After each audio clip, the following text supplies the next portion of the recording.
Okay, I want to make a quick video specifically this time about the receive inventory, or we can call them inventory receipts, with or without bill.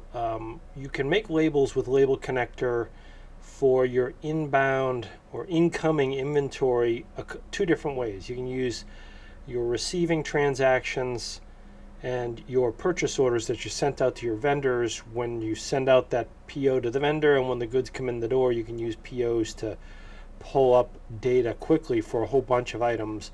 But in cases where people want to use specific data, like for serial numbers, lot numbers, expiration dates, and just more specific data about an individual receipt, then there's certain fields that are only covered in the receipt. And so we've revamped the screen quite a bit in the last couple months to enhance the performance of this screen, because the pulling receipts data out, it's complex data. There's lots of things that could be in it, like serial numbers, lot numbers, and now expiration dates, that we had to kind of specify or make our query like less broad by just pulling in the last 5 days worth of receipts, and then you can move back. And I'll demo that in a minute. But we feel like people aren't going to be labeling an incoming inventory receipt unless it's relatively recent. So usually you're going to receive the inventory and you're going to want to label it right away. So this is about inventory receipts, inbound inventory labeling in Label Connector for QuickBooks. So I've got, I was just showing you, a few of the receipts I've prepared that are, we're making them within the last 5 days. And then I've got some beyond the 5-day scope, which we can show you how to get at those as well.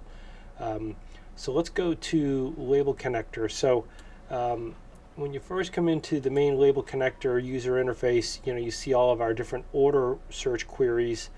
You can get to the item list querying using this icon, but if you want to pull in receipts, you go to this specific screen, and when you come into it for the very first time, what it's going to do is it's going to just pull in the last 5 days of receipts. So you might see the status bar come up that looks something like this.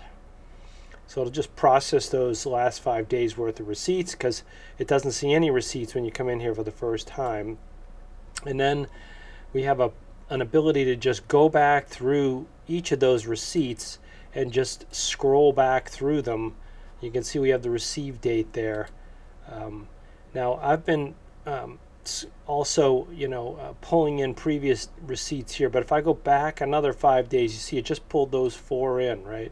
There's 4 of them that are within the 5-day time frame. If I want to go back even further, I can tell Label Connector to go back and just pull another 5 days worth. It got another 3 added, so now there's a total of 7 here.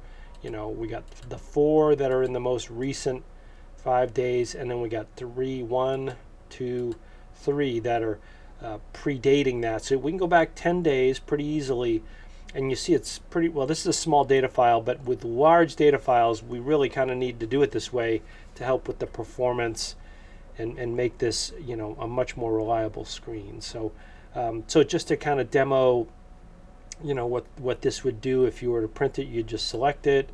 In this case, we'll just select a PDF printer so you can see it on the screen for my demo here. But and it'll normally store the last template that you use, so you shouldn't have to select that if you're not making changes to it. But I was frequently making some changes, so we'll just pull this receipt up, and I'll show you the PDF that it'll make, and we'll just call this PDF 11. Save that, and then we'll pull that up on the screen for you.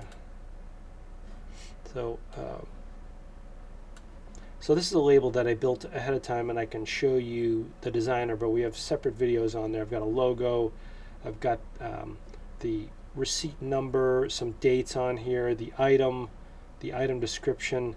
There was no lot on this receipt, and we're adding support for expiration date right now. So, and then we got the item barcoded down here. So, so that's a basic overview from showing you that in QuickBooks, showing you the receipts in QuickBooks, to pulling them in, showing you how we've come up with our new schema for pulling in receipts from QuickBooks. Again, this is for labeling your inbound inventory. If you've got things coming in the door with serial numbers on them, lot numbers, and we're adding expiration dates right now presently. So just thought we'd pass that along. If you have any questions, please don't hesitate to call AccuWare at 630-858-8410. Thank you.